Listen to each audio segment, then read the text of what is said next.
A Scholar's Guide to Nymphs by Vontam Bars.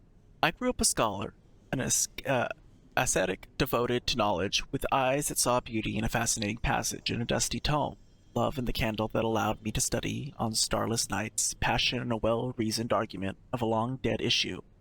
I was a student who never graduated and was never expelled. Though I am not defending myself, I should rather define myself. I am not what you should call a prude. In fact, I can speak of subjects in a detached way that would make the most debauched strumpet and skyhawk blush with discovered modesty. I wrote an essay, The House of Debella, as a scholar should, analyzing the cult of beauty and physical relations as one might study crop rotation or the digestive system of an orc. The acquaintances of mine who were inclined to wink and giggle I tolerated, but barely. With all that said, the reader will understand that when I decide to study the language of the nymphs in order to study their character and culture, it was not a decision I made on account of prurience or lust. Scholars have historically neglected the nymph as a subject worthy of research, and this neglect I attribute to prejudice. The sages with whom I have spoke on the subject have eloquently and intelligently formed sentences which boiled down can be translated as, nymphs look like beautiful naked women who skip along tra-la-la and like to have indiscriminate sex. What could they have to say that wouldn't be of any interest? So here I was faced with the most daunting of projects. To study and research a species unstudied is a potentially rewarding challenge. If the subject was unstudied because the scientific community had deemed it beneath interest, a potentially rewarding but decidedly frustrating challenge. If I spent months in serious study of the language and cultures and additional times in the company and discovered nothing more than the common prejudice is correct, the laughingstock would not do me justice. So excited and nervous for reasons unrelated to the notoriously promiscuous behavior of my subjects, I began my studies. I mastered the language, a melodious tongue that sounded like wild elf and fairy, but shared no vocabulary with them. I studied the lore and found it to be, on whole, little more than pornography and crude conjecture. I next had to find a nymph. From my centralized location in the Imperial City, I found it easy to send word round to several well-known temples and guilds devoted to study in all the provinces. Not all replies back were serious in nature, but one from the school of Julianos helped me considerably. To Magister Oitos and his disciples, I here offer my sincere gratitude. Nymphs are extremely shy creatures. No matter what, the more obscene stories will tell you. No one who I've spoken with has had one seek him or her out. Thus, to speak with a nymph requires energy and patience.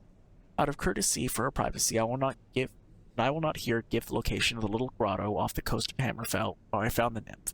It took 3 months of patient waiting, leaving presents where I knew the nymph would be, before the nymph stood still at my approach.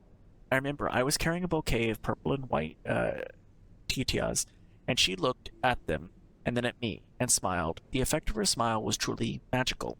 I'm convinced. Her body was of course perfect, her face lovely and serene, her hair like fine silk flame.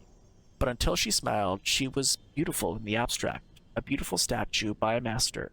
The smile made her approachable and thus terrifying. For you, I said, attempting my first utterance of nymph to a real nymph. Her smile grew into a grin, which became a giggle and then a laugh. The reader has doubtless heard the silver laugh of the elves. The nymph's laugh is earthy and spontaneous and very suggestive. And what do you want from me in return, mortal? She asked. There is no known word in the nymph language for scholar. I am a man who likes to learn things. I want to learn things about you. And I did. Nymphs are the wisest, most wonderful creatures in Tamriel. My nymph, her name is Aelia, a poor phonetic transcription of a word that sounds more like a light wind blowing through a small crack in a hollow chamber, and she knows more about the behavior and varieties of the deep woodland creatures than the greatest wood elf scholar I have ever met. She taught me of flowers and ghosts and creatures too vast and timid ever to be seen by man. Aelia taught me how to learn for the very first time, how to open my mind to all the possibilities of life, and how to use that knowledge not just to hold in my cramped brain like a dragon's hoard. If you ever meet a nymph, speak to her. Editor's note: the writer Vontam Bars is no longer a scholar at the Imperial University. He deposited this manuscript and disappeared from the civilized world. His current whereabouts are unknown, and that, ladies and gentlemen, was A Scholar's Guide to Nymphs. Special Flora of Tamriel by Hardin. Poppies, both black and white, can be found growing wild in the mountains of Hammerfell. Their succulent pods are often the only nourishment of adventurers who find themselves in the wilderness without rations. It is said that the black and white poppies together have magical properties. When they are crushed and mixed with the milk of the agile-footed mountain goat, a potion that allows the user to glide safely above the ground can be made. Fire fern, a perennial herb native to Morrowind. The flowers are inconspicuous and often hidden. The glossy evergreen foliage and flowers are resistant to the conditions of high heat and bright light. A petal from this plant, placed under an adventurer's tongue, will provide protection from the heat and fire found in the lava pits and streams found around Daggerfall. Dragon's tongue. Common name for a fern like herb found in Blackmarsh. It is essentially prolific around the area of Utheria's swamp. It is a beautiful wildflower. Its name comes from the fire-red fronds that protect its golden flower. As pretty as it is a deadly poison to most living beings and needs to be avoided by adventurers. It is said, however, that the Argonians can pick the plant and use the sap derived from its roots as an enhancement to their endurance. Dumica redwort is a herb grown by the many residents of Valenwood for their beautiful and showy flowers. They attain a height about 3 feet and have feathery leaves. The flowers are usually bright red. In addition to their beauty, they are said to have magical abilities to enhance their appearance of anyone who carries or wears one of the flowers. Ironwood nut. This rare nut comes from the ironwood tree, which grows deep in the forests of Skyrim. The wood from these trees is as hard as the metal for which they are named. The very rare black ironwood tree is said to produce a nut which is very succulent and is believed to enhance the strength of the adventurer who is able to crack its shell. The ginkgo leaves, which are found along the banks and rivers and lakes of Hammerfell, are most inconspicuous. Only its peculiar half-moon shape make it noticeable. It is very sweet and tasty. Legend has it, when mixed properly with the pulp of the aloe plant, the potion has the ability to increase one's stamina for a short while. The Somnalius fern can be found in the swamps of Blackmarsh. The fronds from this plant are light green and quite delicate. Picking a frond can be difficult, but once retrieved it can be used to put an enemy to sleep for a short while by passing under his nose. Arrowroot is a thick, rubbery tuber that can be found in the province of Valenwood. The plant is very difficult to find as its above-ground foliage is very meager and scrawny, but the arrowroot itself can be most beneficial to the gatherer as it has magical properties. The paste made from grinding the root is very tasty and can improve the user's accuracy with bow and arrow. Nightshade is reputed to be very poisonous herb. However, the variety found in many parts of elsewhere is cherished by Khajiits who have followed the career path of thievery. Many Khajiit will tuck a piece of nightshade inside their armor to increase their abilities to skulk, hide, and become invisible. And that, ladies and gentlemen, was Special Flora of Tamriel. A Tale of Kieran by Vegipithecus. Editor. Librarian's note: the recorded tales of Kieran, the Bard, fall into 3 categories: the Woodland Cycle, Castles and Kings, and an unnamed cycle of lusty tales, recently destroyed by mysterious accident. Some are in the Bard's own hand, while others, mere shadows of the originals, remain only as bedtime tales for children. The structure exemplifies the helical form favored by listeners about the hearth on a long winter's eve. As to whether they describe real events, be allegory, or more entertaining fancy, the reader must decide. Kieran was on the road from Ren to Fairtree when he grew weary from the midday sun. His boots were tight, and he thought to remove them a bit in the shade of a nearby oak. Oaks being a favorite of bards. This particular oak was venerable and gnarled, with sturdy branches that dipped and swooped, nearly touching the ground at spots. From its shade, Kieran watched the forest creatures playing in the warm sun, but for the rustling leaves high above, the only sound were of butterfly wings and birdsong. What a peaceful day, Kieran thought as he watched a butterfly drift by. What a beautiful day. In truth, since bards first told tales, has there ever been a day more peaceful and beautiful than this? He drank from his waterskin, and taking his lute from his sack, cleared his throat and began to sing. Oh, the maidens of Rin are passing fair, with breasts like melons and flaxen hair. He had just taken a deep breath to bellow the lusty chorus when a small feminine voice said, "Kind sir." He leaped to his stocking feet, his face flaming red. "Who's there?" he cried. The small voice repeated, "Please, sir, if you will be so kind." Kieran looked around but saw no person or creature addressing him. "Pray thee," he cried, "show thyself." or have cause to fear my dagger. He tried desperately to remember where he had last seen it. Whether thee be friend or foe, pray thee show thyself now. A small voice replied from above him, Kind sir, thou hast no cause to fear me, and I am in need of help. Can thou find it in thy heart to aid me? He looked up and saw naught but a small robin's nest, 3 branches above him. Climbing swiftly, he found a robin with 3 tiny robinlings, their mouth open wide. Good mother robin, he asked, can it be thee who addresses me thus? Kind sir, she replied, I have hurt my wing. It will be at least a day before I might fly. If my children do not eat soon, they will die. Would you be so kind as to bring a fat, juicy meal? Would you find a caterpillar or earthworm or grub for my children? Now, Kieran, who was kind of heart, and it was not within him to refuse a plea such as this, so off he went into the forest. Searching under some mulberry leaves, he soon found a small green caterpillar. It seemed perfect meal for young robins. Plucking it from the leaf upon which it fed, he prepared to hurry back to the oak when he heard a tiny voice. He opened his hand, and the caterpillar looked up to him with big brown eyes, wide with fear. Kind sir, she said, wouldst thou kill me so thoughtlessly? Kieran scratched his head in puzzlement, and the caterpillar continued, When thou cooled thy feet beneath thy oak, didn't thou not find joy in my parents' beauty, and they danced before thee and thy son? I too am soon to change. Wouldst thou deny thy successors the joy of my dancing? And if I do not live to have children, how will thine own children find much joy? Please, sir, would not an earthworm serve the needs of the robinlings just as well? Kieran looked around at the eyes of the caterpillar and knew that he could not feed her to the robins. Carefully he placed her beneath the mulberry bush and continued his search. Near a rushing brook, Kieran found a flat stone that, when moved, revealed a juicy earthworm enjoying the cool, moist earth. Aha, he thought. As nice as the caterpillar may have been, this truly seems a more fitting meal for young robins. He had no sooner plucked the earthworm from its cool abode, where it had been frantically trying to burrow away from him, when he heard a voice so faint he might have imagined it. Kind sir, he thought he heard, and Kieran looked in his hand. The worm continued, I am but a lowly creature, it is true, but might I plead such case that I have? Kieran rolled his eyes skyward as the worm sat up and seized its chance. I am a low-born worm, like others you might find. No, I am a prince among earthworms. I come from an ancient lineage. My ancestors burrowed the earth when fires belched from the black pits throughout the lands. I command millions like myself. Were it not for my loyal followers, you, good sir, would be up to your neck in leaves, tree trunks, and moldy carcasses. I'll make a bargain with you. If you release me and choose instead a pathetic grub for the robinlings, I will dispatch an entire clan of earthworms to keep your yard clean and sweet-smelling for as long as ye shall live.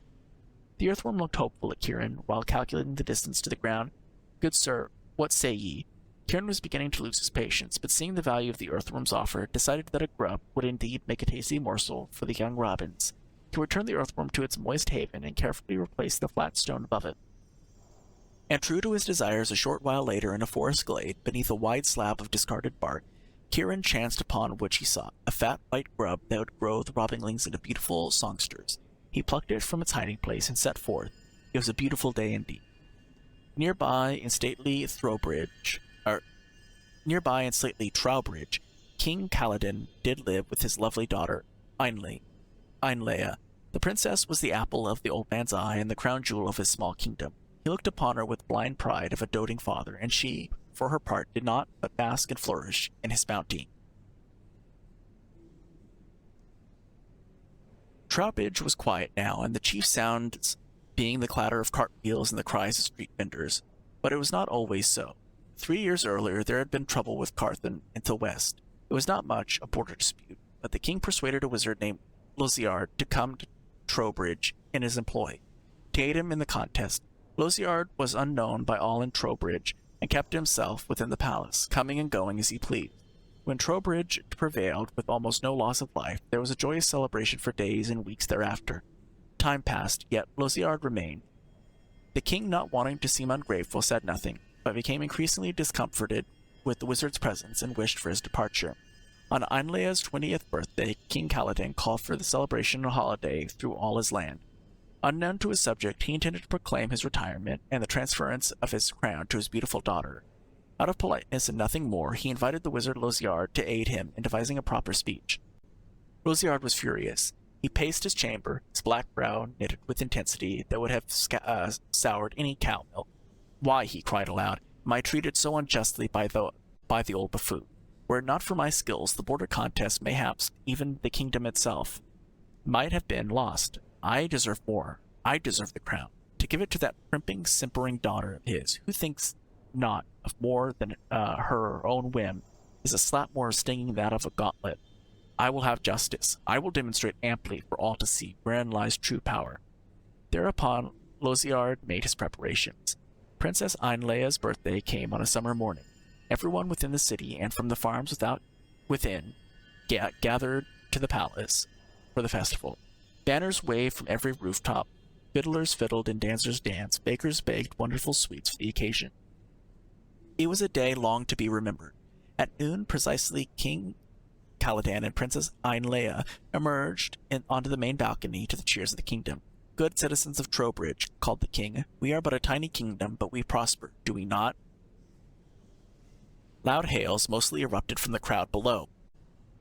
Encouraged, Caladan continued, but now I am an old man. The day has arrived when the younger blood can be better attend to the needs and events of the kingdom. My subjects, my loyal subjects and friends, it is with honor and pride and the greatest of expectations that I transfer my kingdom and my crown to my lovely daughter.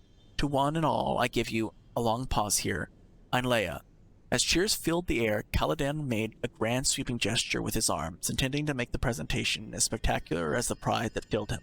His robe went swoosh, and his hand pointed to nobody. What was this? Where had she gone? Where Einleia had been moments earlier, there was now naught but vacant air. Einleia? He called uncertainly, but there was no response. Silence fell over park and courtyard. People glanced at each other nervously. Old Losiard clasped his hand in glee. He danced, he hugged himself with uncontained laughter. How wonderful, he cried. What a breathtakingly stunning and talented wizard I am. For what he had done, of course, was to rid himself of Einleia for once and all for all. With one stroke, crafty and evil, he had removed the vain creature from the place. Naught else remained between him and that which he desired. Now magic is a tricky thing. Like all forces in the world, it must be kept in balance. As surely as day balances night and summer balances winter, so must positive magic balance negative. For every hurtful or destructive spell, there must be an act of equal goodness or charity, lest trouble overflow into the world. For every black wizard, there must be white. For every spell of combat destruction, there must be healing. Know ye this, if all who practice magic cast not but healing or protective spells, dark, horrible forces would build up until chaos and ruin would burst forth and rain our doom down upon us. Thus may spells of healing be broken by harm, and the worst of spells be broken by charity. Knowing this, Losiard planned well his act of vengeance. To permanently rid himself of Eileen, short of killing her outright, he must devise a spell so cunning that no act of kindness would ever break it. He was pulling lice out of his long beard one night, late one evening, when he burst into laughter. He would make her into something disgusting. I will make her into a frog, he laughed, then frowned. No, that had been done. People might expect it to go around like mindless idiots seeking frogs, hoping to earn a king's ransom, and then a brilliant plan occurred to him. I will make her into a bug, an insect, a worm. He almost choked on the why. Oh, how perfect. I'll make her into something so truly loathsome that she will spend the rest of her little bug life in terror of being squashed by the first person who sees her. He squealed and his rings jangled and his fat jiggled, and he snorted wine out of his nose in laughter. Oh, how absolutely delicious. And that's exactly what he did. While King Caladan and his subjects scratched their heads in puzzlement, nobody saw a small, fat, white tree grub plop to the cobblestone beneath the main balcony, and immediately curl up, glistening and quivering. Einleia was terrified. What had happened? Well, she had seen enough of Losiard's magic to know what had happened. But why? Why would he do this to her? She didn't have long to ponder the question. A huge black hound, hundreds of times her size, ran to the cobblestone where she lay, and almost gobbled her with one slurp of his tongue. From somewhere she formed the wherewithal to roll out of his way and into the crevice between the stones. His huge slurpy tongue followed her, drooling and panting, great hurricanes of hot, awful breath down at her. But just as the tongue was about to lick her into the waiting stomach, the hound's owner yanked at his massive chain and pulled the beast toward home. It is true that Einleia, in her life as a human, was self-indulgent and not inclined to effort or resource, but that was merely because she had no need of either. In the following day she had cause to discover plenty of both within her. After the incident of the hound, she knew that she must go far away from people and dog. she knew what kinds of creatures dined on grubs too. She slept out of sight under leaves in places where grubs would not likely be sought. Even so, Einleia's days were filled with terror and adventure. There was circling hawks by day and owls by night. A bear tearing at a rotting tree trunk gobbled grubs, indistinguishable from Einleia, but by the hundreds as she watched in horror from behind a nearby rock. The smallest stream was now enormous, gushing torrent to be crossed in a nutshell under the greatest of peril. Einleia passed these tests along with many others as she passed them well. It was on her 10th such day that a clumsy boot kicked her aside a piece of bark under which she had sought shelter from the sun. Blinded by the sudden light, she heard an exclamation from high above. Then, before she could react, 2 fingers dropped from the sky and plucked her up and deposited her firmly inside a huge fist. 10 days ago, Einleia would have been paralyzed with terror, but that was 10 days ago. Her mind raced. Who is this clumsy idiot anyway, she thought. What on earth does he want with a tree grub? At least he didn't squash me on the spot. That's encouraging, isn't it? So he must be here to rescue me. She wriggled and squirmed in his fist until she could see his face, high above her, between his 2 fingers. Ugh, a beard. If I'm going to be rescued, why can't it be by a fine young prince? But then it occurred to her that she was speaking from old habit. I wonder how many of those foppish boys could have survived these past 10 days. She laughed, thinking of them. Not many, I bet. Those who wouldn't have curled up and died immediately by now would be whimpering and crying in their mothers. She looked at Kieran again. Well, maybe he would look better if I wasn't looking straight up his nostril. Ouch. Why isn't he more careful with me? And then it occurred to Einleia that if this oaf were truly rescuing her, he probably would have said something to her. Uh-oh. Einleia's heart raced, and she started wriggling for it furiously, imagining the worst of all possible deaths. He must be going fishing. Einleia couldn't do so much in her current state, but she could spit, and spit she did, in quantities unimaginable for such a small grub. She spit and spit and spit, until her tiny little grub mouth was too dry to spit another drop. She felt Kieran's hand squirming and thought, it's working. Kieran was fair disgusted. It was bad enough that he had to touch this slimy thing, but now it was oozing something and becoming truly revolting. Finally, just before he reached the robin's oak, he could take it no longer. He stopped and examined the creature in his hand, white and plump and glistening. It was, in truth, a repellent creature, yet the poor thing was obviously terrified. It gazed up at him with what he had imagined to be minuscule grub eyes, pleading. Kieran thought of the caterpillar and the earthworm, and his heart gave in.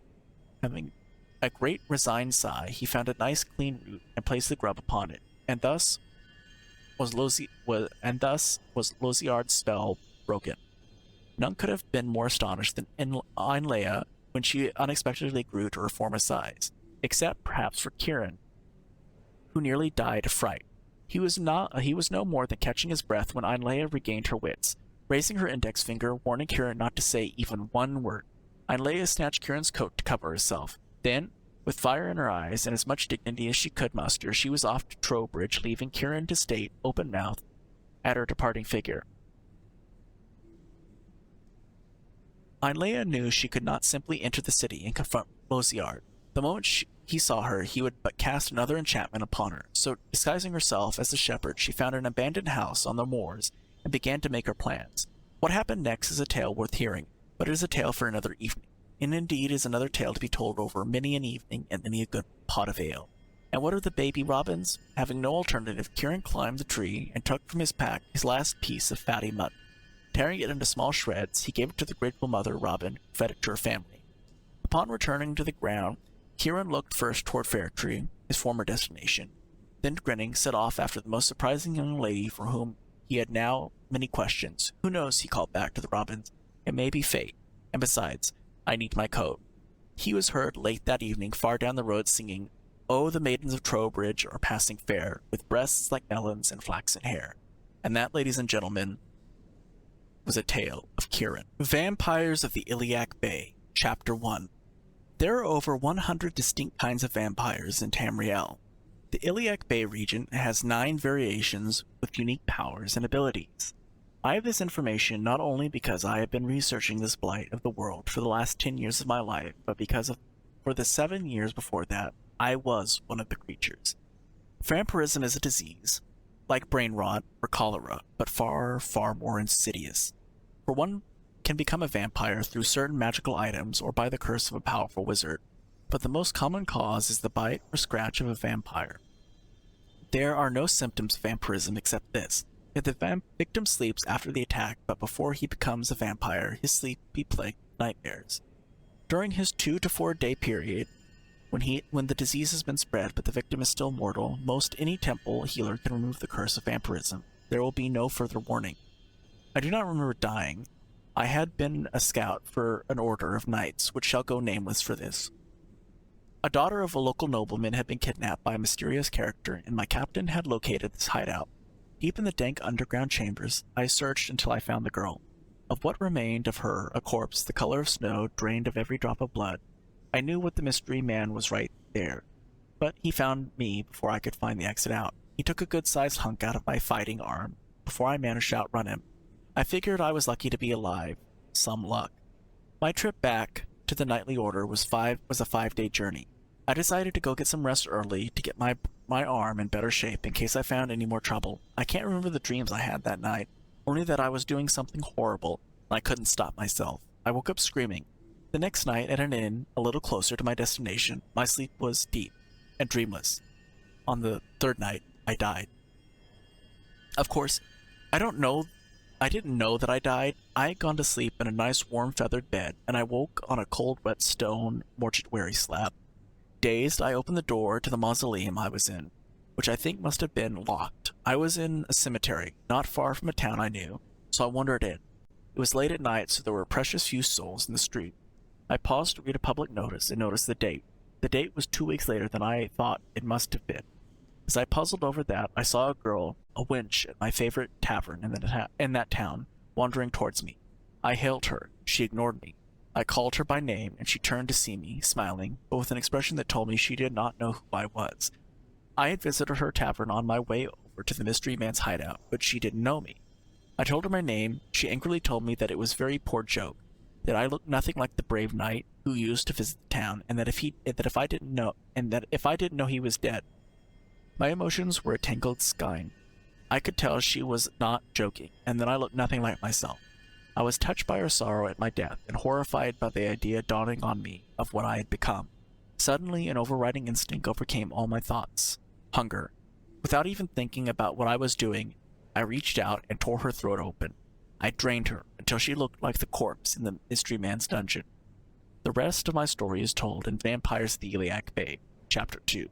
But that story is going to have to wait for the next bonus episode, which will also be the final bonus episode for Daggerfall. So, that is the end of today's bonus episode for Daggerfall. So, thank you guys so much for watching. I will see you tomorrow for the next and final bonus episode. Goodbye.